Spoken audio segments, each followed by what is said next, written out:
ever have enough time to play it all. You know everybody wants to. I've gotten started on some woodwork for staging. And so what I've done is I've gone in and I've ripped a bunch of 1/4 inch masonite.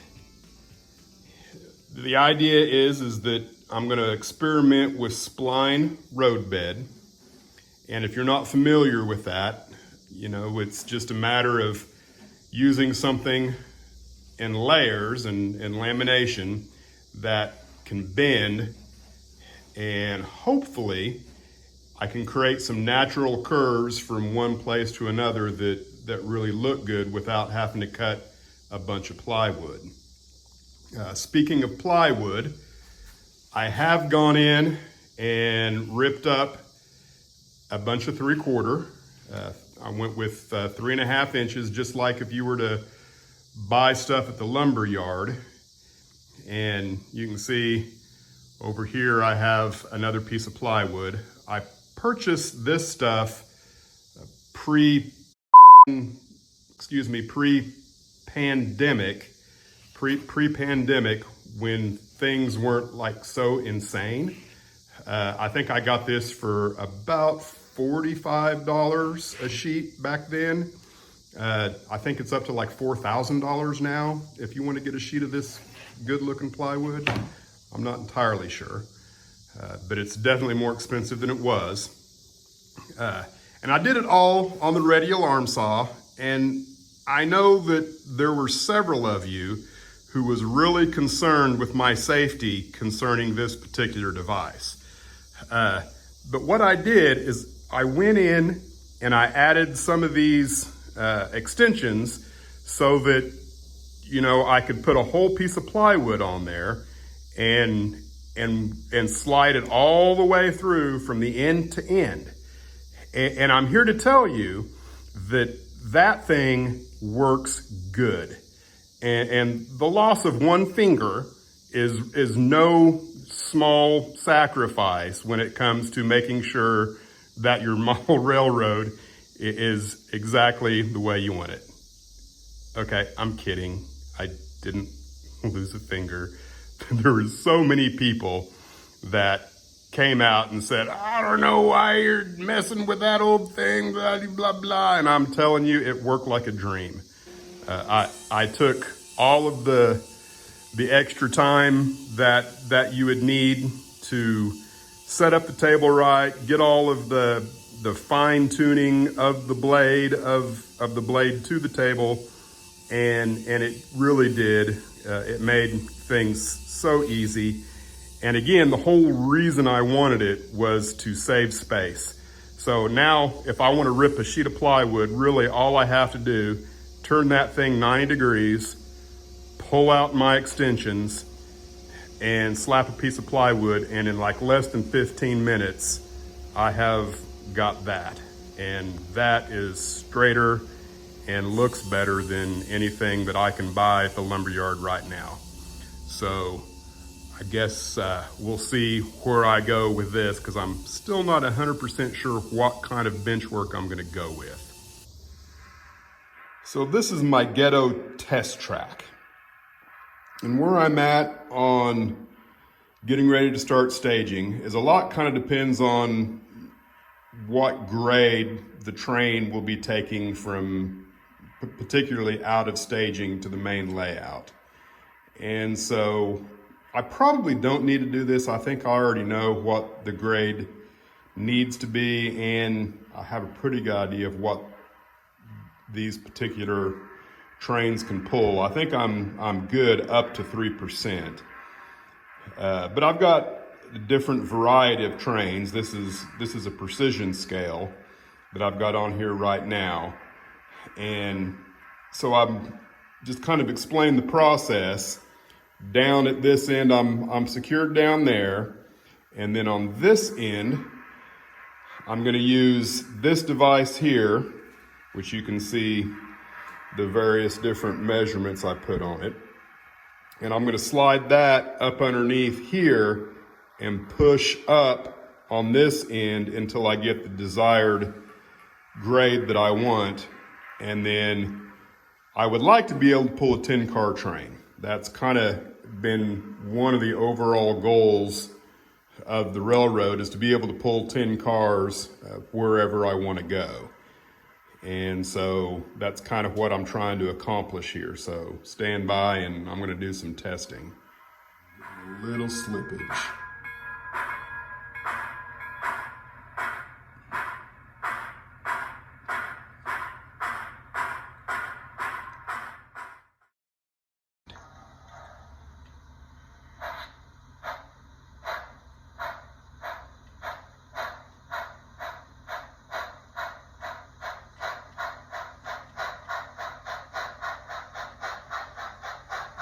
Awesome.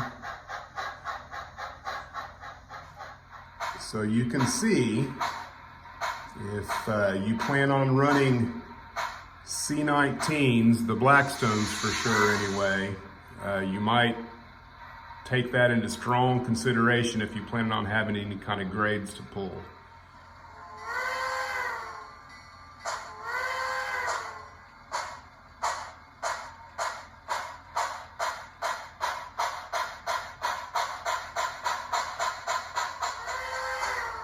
%.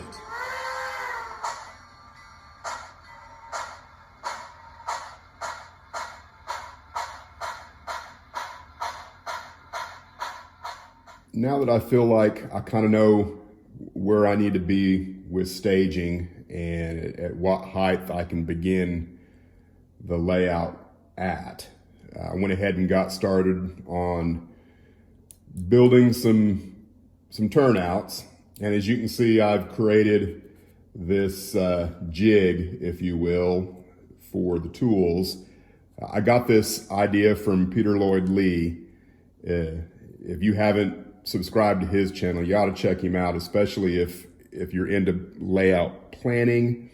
And he's got several good videos on building these fast tracks turnouts. If nothing else, this jig is a lifesaver because it just makes things so much easier when you're filing these things. So I need 6 left-hand turns and 6 right-hand, and I've got my 6 left created. And you know, there's really not that much to doing this if it just, you know, something that vaguely interests you and you just haven't decided if you want to try it or not yet. The only real issue I'm having is you're supposed to introduce this gentle curve here before you put it in the fixture and kind of match what the fixture does. Every time I do that, I get a little twist in the rail somewhere in here, and then this end of the rail wants to pop up out of the fixture. I haven't quite figured out how to prevent that from happening or how to correct it. And eventually I figure I probably will figure that out. But so far it hasn't mattered enough that I think it's going to cause me any problems once I get them attached to the layout. And then the only other real tricky thing that I think there is to it is soldering the points and getting that point spread where it needs to be. But, you know, if you're just patient and are willing to desolder and resolder a few times, which I've done that, you know, it's not the end of the world. You just kind of keep plugging away at it until you get things to where they work right with a set of wheels and your gauge. So stand by and I'll slowly progress as we go. The switches for the west end of staging are complete. This is, I guess, a compound ladder, if you will. We've got 2 lefts, 2 rights, and then another right, and then a left, so that I can hopefully create a gentle curve on around where I need to go. So on the other end, the east end of staging, I've got 3 lefts and 5 rights, because I'll have another, I believe, a right-hand turn coming off of staging and creating a engine track. You know, I think I'm going to have 3 or 4, I haven't decided yet, engine tracks back behind the yard ladder. So I'm gonna get started on those. All the lumber for the bench work for the staging yard is cut, complete, and my L girder bracing is complete back there in the back. I got 2 of those are 2-inch, and then the other 2 are more like, I don't know, an inch and 3/4. And I just wanted to save as much lumber as I could, and I just kind of experimented a little bit with the 2-inch, which will be on the back side of the wall because I think I might need a little more room there. And then what's on the front of the layout, I won't need as much. So I went ahead and went a little narrow with those. I've got all the joists pre-cut. This is what, all of the work I've done on my computer has told me how long each of those joists should be for staging. I've got the legs cut, and those seem awful short. I'm hoping my idea works, and if I haven't explained that in a previous segment of the video, then I'll eventually explain it later, because I'm not sure how I'm gonna edit everything, because I'm kind of bouncing back and forth between 2 different things I've got going on here. And so that's where I'm at. I've got 2 pieces of plywood that will be the base, and that is plywood grade plywood, which is actually cheaper than like AC plywood. So that's what I went with, and I'm gonna get started trying to hang it on the wall and get it framed up. Things are getting real now. I've got the framework and I've got my joists completed for staging. And I can tell you it's dead level. It's level east and west and north and south. Not just a little bit level, it's dead level. I shouldn't have to worry at all about cars, wandering from any one place when I unhook from them. I don't know if you can see or not, but I went ahead and used carriage bolts and countersunk them into the plywood there. And I've got 3/8 T-nuts on the bottom of all of the legs for staging. I don't think I'll use those everywhere, but this is the one place where I wanted to make sure everything was gonna be perfectly level. Because everywhere else I go, I'll be using risers and there will be grades, and it won't be dependent upon the legs so much for getting things perfectly level. It'll be the riser itself that will determine that. So I think the next step is to go ahead and get the plywood put on and see what that looks like. So I'm gonna go get some plywood. Got the first piece of plywood cut. You can see I've got it shaped for the reverse loop.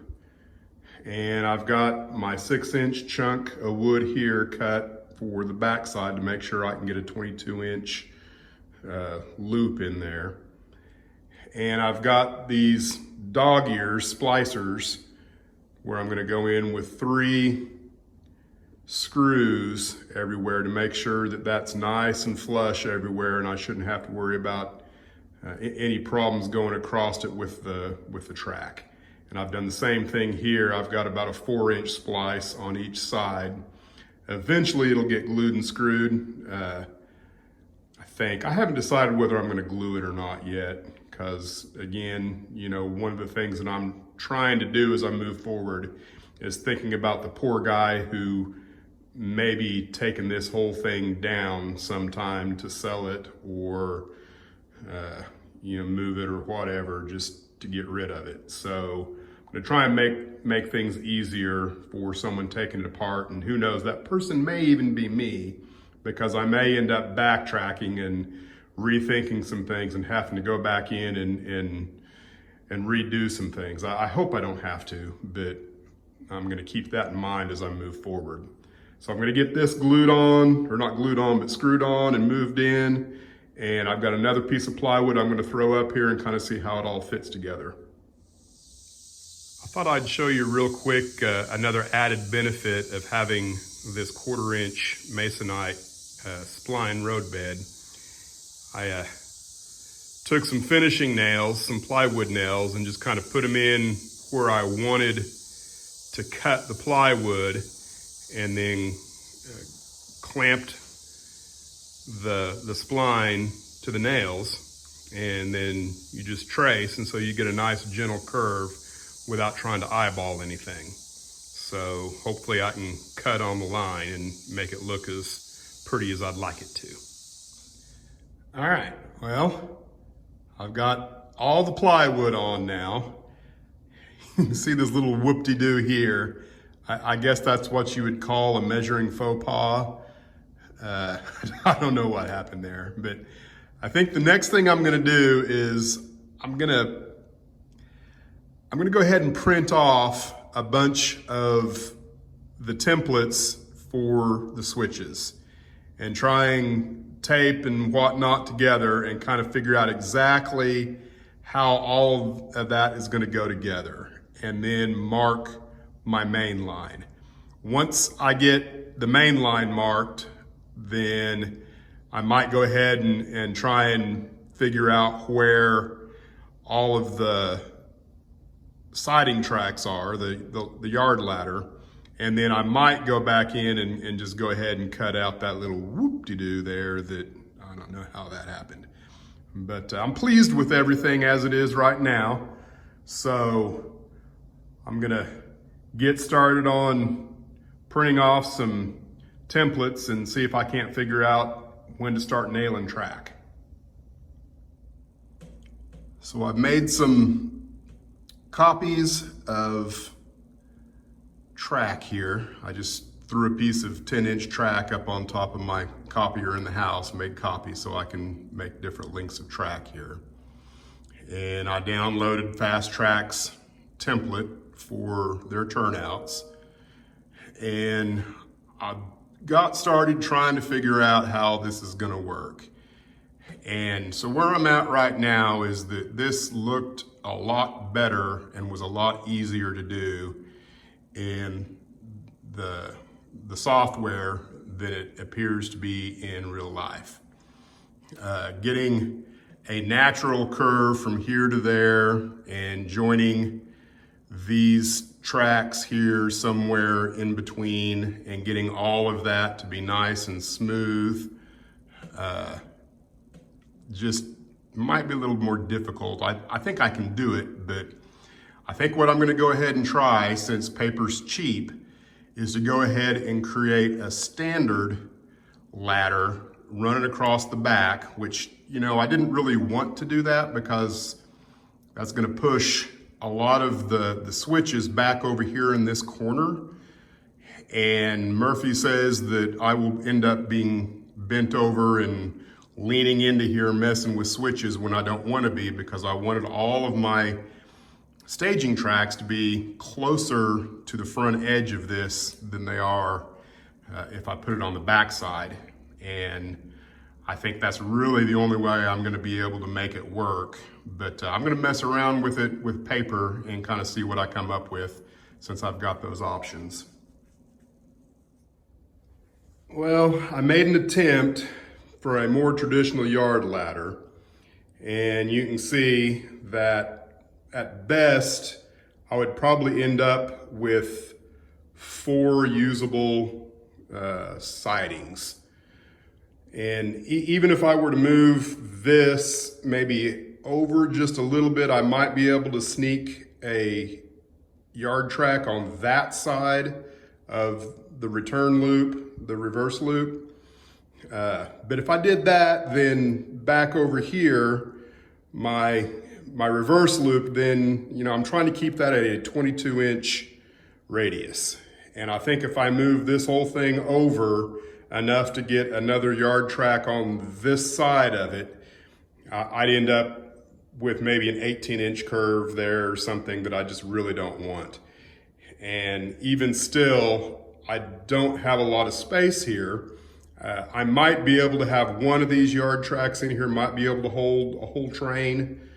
And, you know, the other one my compound on the curve, every one of those tracks, as I've got it figured, will hold a full train. So I'm gonna go back to that and give it an old college try and see if I just can't make it work. Here's where I'm at on the compound staging yard. And you can see that it gives me a lot more trackage. Every one of my yard tracks are at least, well, actually not even at least, they're more than 60 inches long. So every one of them will be able to hold at least 13 train cars. So I'm definitely gonna go with this. Hopefully I can get it all put together and make it look halfway decent. This is just preliminary kind of can it work thing going on here. And yes, I believe I can get it to work. So I've got all the switches built for the west end of staging, and I've got, I don't know, about half for this end. I've got that switch, which I kind of forgot about because that's, where the loop actually connects, because the staging yard's on the outside of the reverse loop. I've got this curve turnout and I think one more left-hand turnout and then 5 right-hand turnouts. And then I will have all of the actual turnouts built. So that's about all I'm gonna do for this video. I'm tired. I'm gonna go start a fire in the fire pit and drink an adult beverage and just kind of enjoy the rest of the weekend and relax and think about what I've done and where I'm gonna go from here to kind of get everything else the way I want it. So thanks for watching. And if I haven't mentioned it, and I don't think I have, I now have over 500 subscribers. So thank you very much to everyone that watches the channel. You guys definitely keep me on my toes and trying to create content at least twice a month. I try to do a video every week, but sometimes it just doesn't work out that way.